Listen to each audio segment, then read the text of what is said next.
Hi there. Welcome to another episode of the Lina Knits podcast. This is episode 46 and I'm Lina, and this is my podcast, and the whole YouTube channel is my way of sharing my knitting and my craftiness with you. Today is the 9th of November and it's a really dark day, so the lighting isn't at its best, but let's hope you'll be able to see what I'm showing and the quality isn't too bad. I'm going to be sharing my whips. I don't have any FOs. Some other craftiness, some stash enhancements, very little, but still. And yeah, let's get on with it. So first, a confession. There's been no progress on the crochet blanket. I've either been watching something that I've wanted to pay full attention to, like the season 2 of the Stranger Things. If you haven't seen it, go watch it. It was good. Or I've been so tired I wanted to do something simple. Both of those meaning pretty much stocking it in the round. So what I have been working on, well, I've been almost monogamous with my confetti sweater. This is a pattern by Ravelry, and I'm doing a blue and white version of it. And this is how much I have done. Here is my progress keeper, which is where I was last time I showed it on the podcast. So I've done a fair bit of work on it. So yeah, it's coming along nicely. And here are the yarns in the cake form. So they are, I have 2 skeins of the blue, which is my main color. It's the Esme Sock base by Porsche Yarns. 100% superwash merino, and the white one is Lina Knits Fibers Polka in the colorway Diamond. So it's not a pure white, but more a grayish white.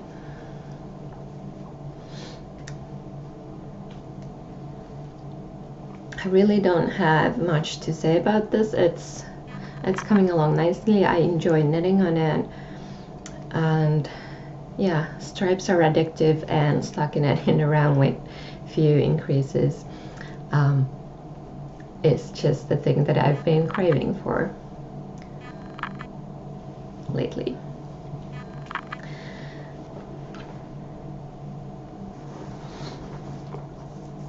And then there are 2 gifts that I've been working on. This one you've already seen. I started a pair of fingerless mitts for my grandmother, and I really haven't made that much progress on them. I think this is, now I'm done with the wrist and I should move on to the hand part, and that's why I stopped, because I don't know how to do it. When I cast on, I decided not to use any pattern, but just do a simple ribbed cuff and a stockinette hand. But now I'm thinking that's maybe a bit too boring. So thinking of alternatives on how to proceed from here, which is why I've stalled. And the yarn that I'm using here is something that I've had in my stash for a while, but I seem to have lost tag. The bag is all empty. Oh, the bag is from Barenwolle a few years ago, but the yarn is by Tail and Tendril.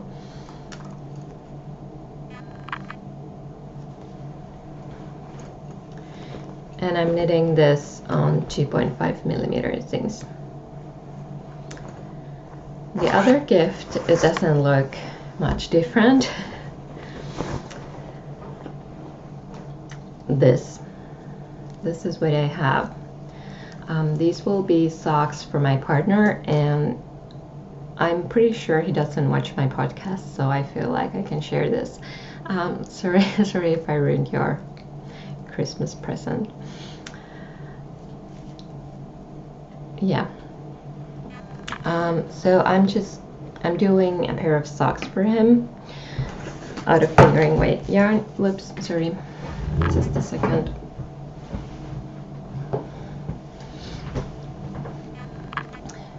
So this will be a pair of socks for him. And these are the yarns that I'm using. So this will be my contrasting color that I'll use for the cuffs and toes. And this is the main color, primarily white with speckles and bits of color. I don't really know what to call these longer stretches like this. I don't think, is that a speckle or not? Anyway, the cuff and toe color is by a Finnish dyer Handu. So it's the normal 75-25 sock mix, and these come in 50 gram skeins. And the main color is Berenwolle. And the barefoot sock base colorway is called Gentian. This is an 80-20 mix. 80% merino and 20% polyamide, which is the same as nylon. And so I've had both of these in my stash for a while. This is so I bought them without any plans, well, except socks. But this is something, I love the color, and I've tried to pair it with tons of projects for shawls and for socks with other yarns, and it just never looked right with anything else. But then with this, I think it really complements. It's not exactly the same shades, or the main color doesn't have exactly the same shade as this one, but I think it complements the speckle colors quite nicely. And they will look good together. Excuse me. So yeah, I'm doing the Hermione's everyday pattern. Well, I'm not going to follow the pattern, but I'm going to use the stitch pattern in it with the purl pumps and the stockinette base.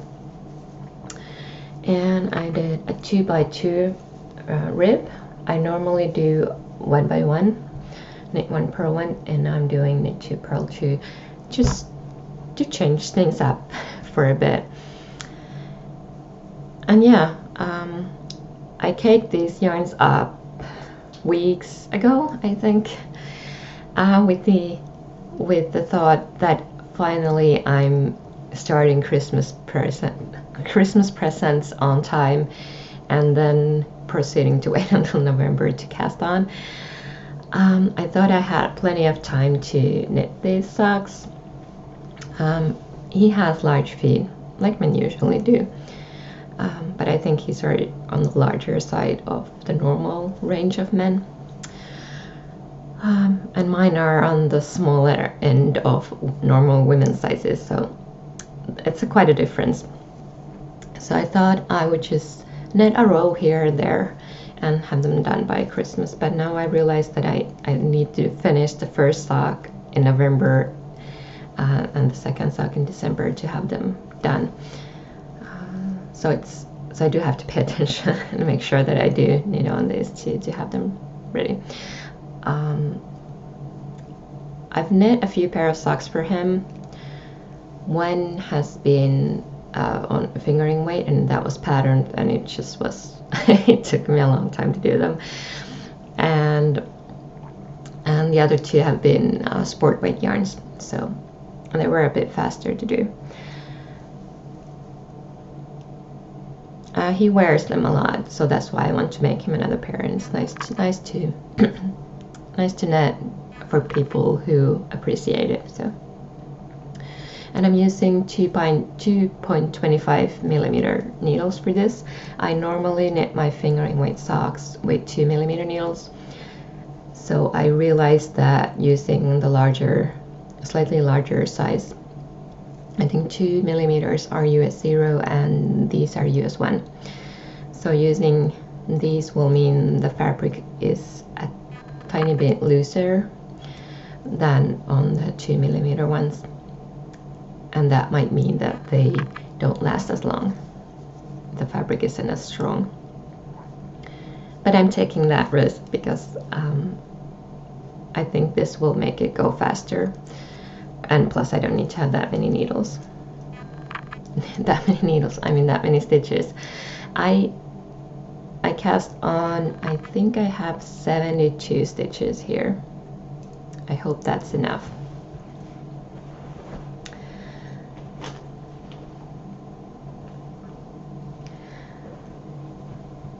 So that's really what I've been knitting on. I've come to realize that I think I have like 6 or 7 whips, but I only seem to work on about 3 at a time. Then on to other crafty endeavors. I went spinning yesterday. When I say I went spinning, I don't know if you've seen the blog that I did. It's just titled Spinning. I realize now that I could maybe have had a more descriptive title of what the vlog is about. But last month in October, no, was it in September? I think it was in September. Late September, early October, somewhere there. A friend of mine gathered a few of us to spin at local yarn shop. Well, it's not local to Helsinki, but it's near here in Järvenpää. The shop is called Lentävä and a really lovely yarn store cafe thing. So you can buy yarn and accessories, whatever you need for your knitting projects. Get a cup of coffee, sit down, knit and eat and drink, chat with your friends. Really lovely. So we took our wheels there and spun a bit. I did a bit of spinning at home, and then we did another meetup yesterday. And there's another one planned for December. So if you happen to be in the area, do come and join us. Even if you don't have a wheel or spindle, you can come in and try ours. So this is the bat that I started spinning. This is the fiber that I started spinning on the first meetup, and I finished this last night. So this wasn't a full 100 gram bat, and I don't know what it is. It's wool and something. It has to have a mix because it had bits that felt different. So it's blacks, yellows, purples, and a bit of turquoise. So I spun that. And if this is your first time watching, I'm not an expert spinner. I'm really just a beginner. So I'm happy that I got a ply that's halfway decent. So now what I need to do is ply this. I think I'll just do 2 ply. But I'm a bit hesitant to start doing it, which is why I didn't start at the meetup. Is when I tried to spin this at home, the yarn end sort of got, or the thread, whatever, got lost here. So it was lying on the bobbin like this, and I just couldn't find where it was. And I get fiddling, oh sorry, I can't see anything. So it was lying like this and I couldn't see where it was. And I kept fiddling with the spool and trying to pull it out, and just kept pulling on the wrong threads. And it was starting to look like a really bad mess. So I ended up just breaking and the ply somewhere on the weaker spot, and continuing to spin from that. So it's in 2 parts here, and there's probably a mess waiting for me somewhere beneath this. But if I want to use that, and I do need to take it off. Plus I need the bobbin to spin more yarn. So once I finished with that, I started applying a different braid of fiber. This is my pink cotton candy fluff.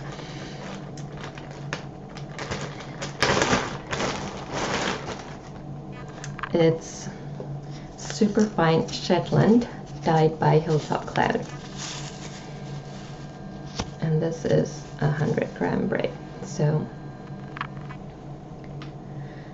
in different shades of pink and mauve.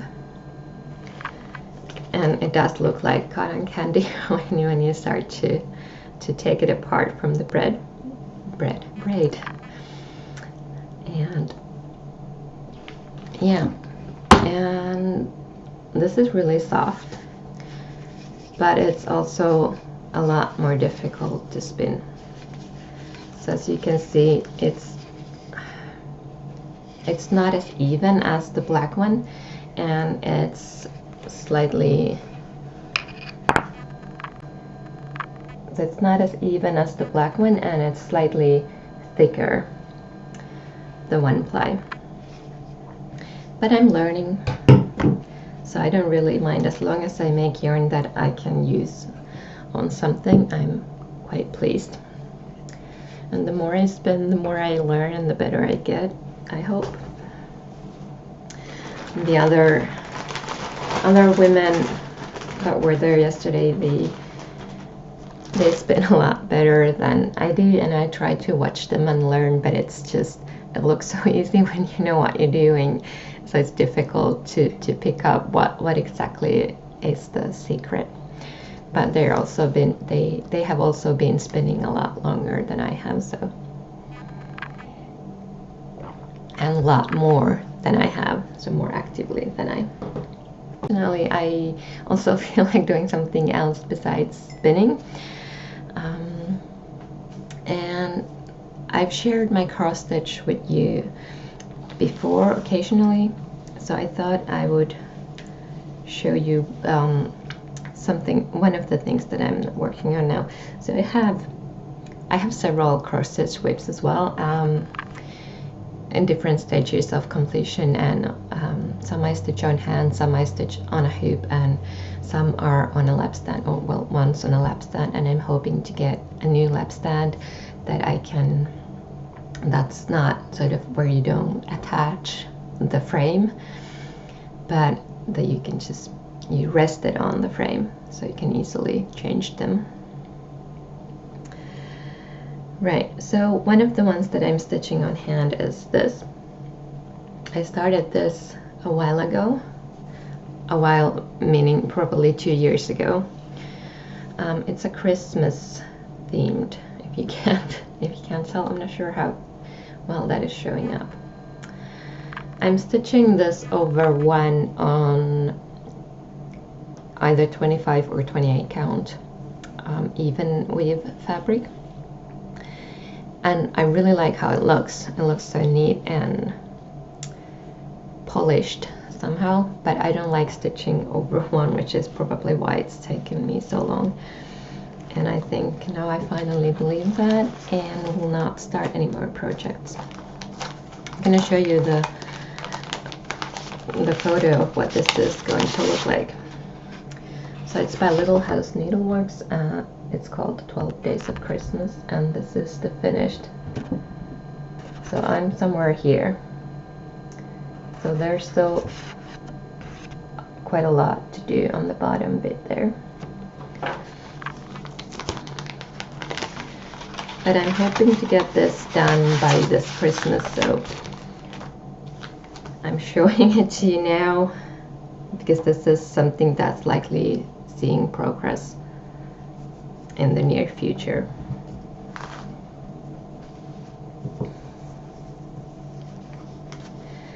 Oh, and the threads that I'm using for this are not the DMC colors the pattern is charted for, but a conversion done by Vicky Clayton. She doesn't dye, she used to dye silk threads for stitching, but she doesn't anymore. sadly, because these are gorgeous and really high quality. But yeah, I have them in a bag here. So that's that. And then on to what I've added to my stash. I got 2 skeins of yarn. Really, these are 50 grams, so I got 100 grams of yarn. But I'm really excited about these. These are Blacker Yarn's Brushwork, which is their birthday, 12th birthday yarn, the birthday yarn for this year. And I've been aware of their why is that they're so difficult to say? I've been aware of their special birthday yarn for a few years now. I've never gotten any, and I've always felt bad about it afterwards, like regretted not getting them. So now I did. This is a sport weight yarn, and this the label just says it's 80% pure wool and 20% alpaca. But on the website they go into more detail on what the wool is, and I wrote it down, so I'm going to check it. It's Scottish Beaumont and Castle Milk Morid, both of which are, well, I believe the Castle Milk Morid was a breed that's like endangered, so very rare, and Scottish Beaumont is is a special sort of luxurious wool blend that's usually all the fiber that's gotten from the flocks is sold to luxury brands. So I was really intrigued by this mix, and it does feel this is woolen spun, so it feels really, it's definitely wool, but it has a sort of a sturdy plum softness that does make you notice that it's not your normal wool alpaca mix. And I adore the color. The colorway that I chose is called Stipple. And what will I do with these? A good question. It took me a few days to place my order because I was thinking I needed to have a plan. I didn't just want to buy this yarn and then have it sit in my stash and not fit with any project that I wanted to start. But I couldn't think of anything I wanted to use this on.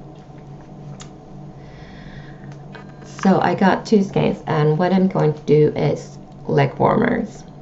So high fashion statement there, but I often when I'm at home, and I'm at home most days now that I work from home, I wear leggings and my wool socks.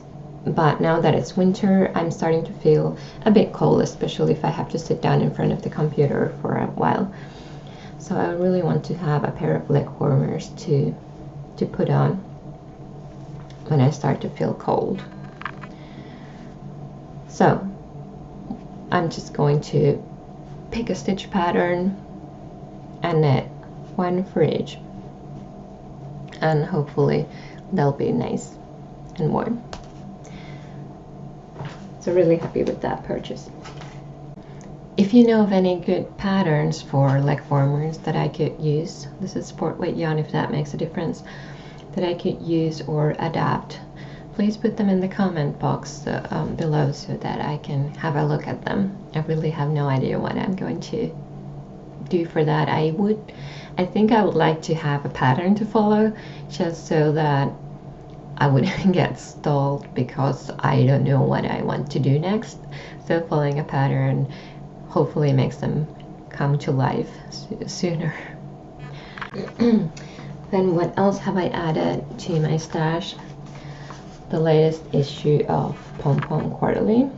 And this is issue 23, and it's for the winter 2017. I haven't had time to sit down and read through this. I usually really enjoy reading about the patterns and the different articles that are in this. So that's what I still have to look forward to. But I did spend some time looking at the patterns included in this one, and there were several that I really loved, but the one on the cover, let me show you a better picture of it. This, oh, my hand's in the way. So this is what I really want to cast on, and I want to cast on so badly that I swatched for it already.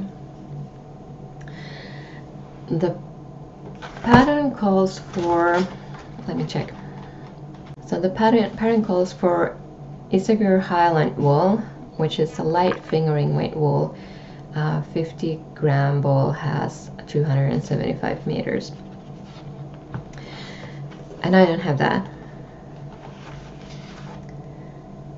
So I'm trying to see if I can get the correct gauge with Knitlapp's Tuulen tytär. There are two versions of this. The old version had 500 meters, 550 yards per 100 grams, so it's on the thinner side. Now this label does say that, but there were but there was something that went wrong with the base, like it changed, and I believe and now I think it's closer to the 400 meter per 100 grams, and it changed, and I believe there were a few skeins that went out with this label that had the 400 instead of the 5, so I'm not sure which one this is. If it's the 500 one, then yes, I have enough meterage. If it's not, then I'm a bit short. Again, I can play with the sleeve length, that's not the problem, but the problem is getting correct gauge. Because of the structure of the shirt, it's knit in flat pieces, so it's not in round, and it does have these, the front detailing, like a patchwork quilt. So it's important to get the correct row gauge. I did this with the called for 3mm needles, and my row gauge is off. I have too few rows, so I need to try a smaller needle. But my stitch gauge is not as badly off as my row gauge, so I'm not sure if I can make this yarn work. But that's how badly I want to cast on for it that I already swatched for it. But stay tuned for how I fare with that. I'm going to show you a few other patterns from this magazine as well.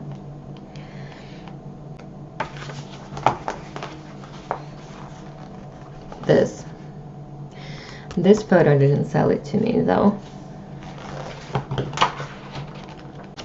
Let me see if I can show this to you without showing the pattern. And this photo did. I really want to make that.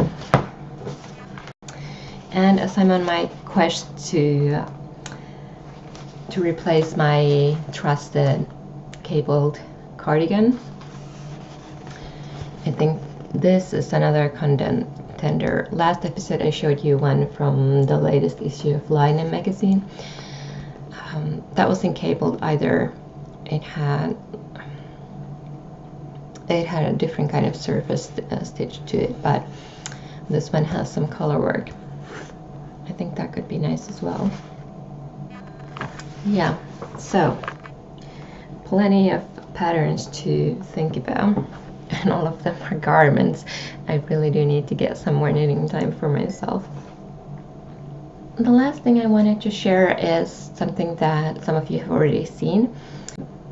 I uploaded a video of my latest pattern, the Ordinary Magic Mitts, onto YouTube last week, and some of you have seen that. But I know that there are those of you out there who only have time to watch the proper episodes and prefer to watch them, so I thought I would quickly, briefly show them just so you know that they're out there. And if you want more information, you can go and watch that separate video, or go to Ravelry and see the pattern page. But here they are. So cabled knits, knit out of Daughter of a Shepherd, Hebridean and Swarbles DK. Still unsure on the pronunciation of that. And then this is what they look like. So they are a pair of mitts where the yarn gets to shine. Based on, well, I was inspired by the yarn. The yarn was so gorgeous, and it sort of felt magical to me that from animals grazing on fields, you could get something as pretty as that, and then through our hands and 2 sticks we can create an endless array of items to use. So I truly do believe that yarn and knitting is a form of magic. So yes, Ordinary Magic mitts are out now. And then I wanted to give a special thank you to everyone who left me comments after the last episode on how you enjoyed or found it interesting to listen to me talk about starting my own business. I was really quite nervous talking about that for some reason. I guess because it's so important to me. So and because I didn't know if you would find it interesting or something worth talking about. So it was really nice to hear that that was a good segment. I'll try and remember to keep you updated on what I'm doing and how it's going. I'm really glad that you're here to share this journey with me. So if you haven't already done so and would like to stay up to date on when I upload new videos, you can hit the subscribe button. Thumbs up and comments are always appreciated. It is quite scary to put these videos out there for the whole world to see, so it's always nice to hear that someone finds them enjoyable and likes watching them. So thank you to everyone who does that, and to everyone who watches. It's so nice to be able to share what I'm doing with you and have some connection with other knitters out there. So thank you so much for watching, and I'll see you soon. Bye.